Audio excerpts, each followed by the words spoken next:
Doctor Bhimrao Ambedkar को चुनाव में खड़ा करने का मुख्य उद्देश्य उन्हें राजनीति में सक्रिय भूमिका निभाने का अवसर प्रदान करना था, ताकि वे दलितों और अन्य वंचित समुदायों के हितों की रक्षा कर सकें और सामाजिक न्याय के लिए काम कर सकें। उनके चुनाव लड़ने के कुछ मुख्य कारण इस प्रकार थे।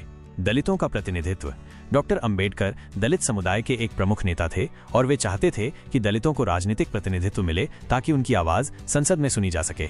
सामाजिक न्याय। वे सामाजिक न्याय और समानता के लिए प्रतिबद्ध थे और उनका मानना था कि राजनीति में सक्रिय भागीदारी के माध्यम से ही वे इन लक्ष्यों को प्राप्त कर सकते हैं। संविधान निर्माण। डॉक्टर अंबेडकर भारतीय संविधान के निर्माण में एक महत्वपूर्ण भूमिका निभा रहे थे और वे चाहते थे कि संविधान में दलितों और अन्य वंचित समुदायों के अधिकारों को सुरक्षित किया जाए।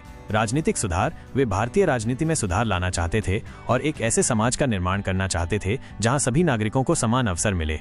यहाँ उनके चुनाव लड़ने के बारे में कुछ अतिरिक्त जानकारी दी गई है। डॉक्टर अंबेडकर ने 1952 में उत्तर मुंबई लोकसभा सीट से चुनाव लड़ा, लेकिन वे हार गए। उनके खिलाफ उनके ही पूर्व सहयोगी NS काजोलकर चुनाव में खड़े थे। कहा जाता है कि नेहरू जी ने जानबूझकर उनके खिलाफ उनके सहयोगी को खड़ा किया था। डॉक्टर अंबेडकर ने 1954 में भंडारा लोकसभा उपचुनाव में भी चुनाव लड़ा, लेकिन वे फिर से हार गए। डॉक्टर अंबेडकर के चुनाव लड़ने का प्रयास उनके सामाजिक और राजनीतिक उद्देश्यों को प्राप्त करने का एक महत्वपूर्ण हिस्सा था।